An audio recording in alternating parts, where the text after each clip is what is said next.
What's up guys, it's Ev from TechSource and welcome to my review of the OnePlus 5T. I've been using the device for almost a month now, and here is what I have to say about it. First up, we're taking a look at the design and build quality. OnePlus has yet again stuck with the anodized aluminum build materials, which I personally like because it's light but still very premium. The biggest design change from its predecessor is what's on the front. Gone is the home button that doubles as a fingerprint scanner, and now instead we have the more modern narrow bezels that have become the staple of most Android flagships this year. Luckily, OnePlus has shifted the fingerprint scanner on the back, and in my testing, this scanner is very accurate and easy to use. They have also added a face unlock feature, which we will talk later about. In the box, you will receive a clear silicone case, the SIM eject tool, a 4-amp dash charge wall adapter, and a USB Type-C cable. The included TPU case does a good job of protecting the device, but OnePlus does also sell multiple different color cases, each with their own unique grip texture.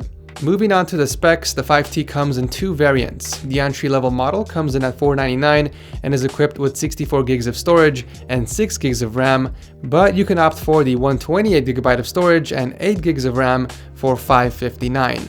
Otherwise, both phones are exactly the same, packing the Snapdragon 835 CPU and Adreno 540 GPU.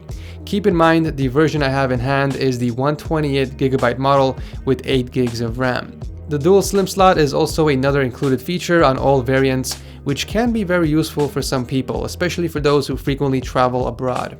On the sides of the device, you'll find the alert slider, volume control, the power button, and even a 3.5mm headphone jack. Audio quality with a pair of headphones is great, especially when you start tuning it with the EQ settings. In my testing, I used the normal profile with a slight bass boost. On the other hand, the single downwards firing speaker can be covered up by a finger quite easily.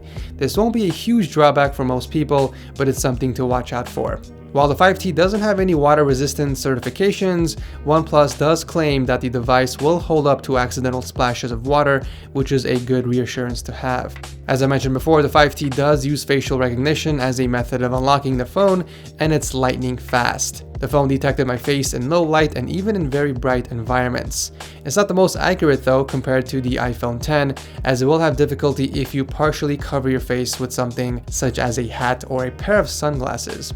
Moving on to the display, OnePlus has gone with a 6-inch 1080p panel with a pixel density of 401 ppi, and in person this display is beautiful, largely due to it being AMOLED with amazing viewing angles. We also get deep blacks and saturated colors. Display brightness is quite impressive, and visibility outdoors is not a problem at all. The corners of the display are rounded off, which help make the overall aesthetic of the phone a lot more modern.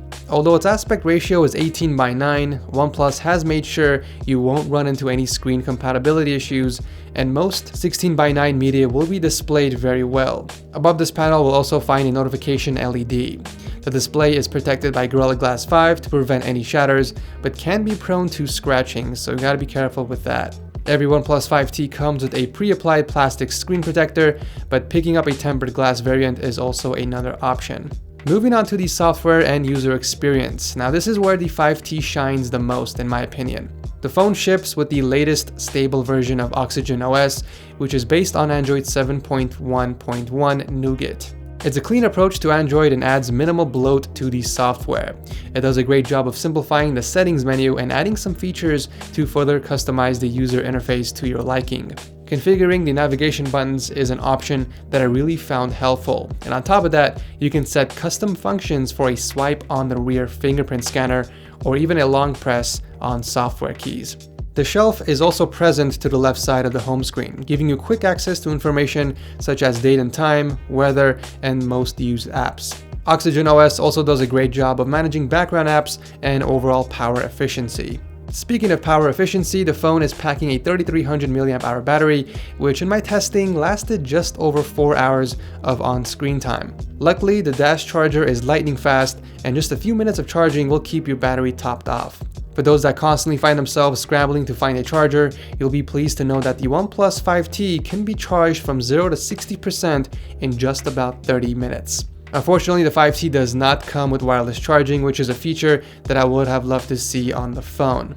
Next up, we're going to talk about the camera performance. Gone is the additional zoom lens from the predecessor, and on the 5T, we actually have a secondary lens that specializes in capturing low light. Not only is the overall rear camera sharpness great, but images showed accurate color saturation. We also got good dynamic range and pinpoint autofocus. Autofocus is also great when capturing video, but the lack of optical image stabilization will become apparent in certain scenarios. Videos can appear jittery when shot at 120 or even 60 FPS, but it's much less of an issue at 30 FPS. It's good to see the familiar camera app interface that I've come to appreciate. The Camera Pro mode allows for custom white balance, ISO, exposure, and even other fine adjustments for those that want that extra control over the cameras.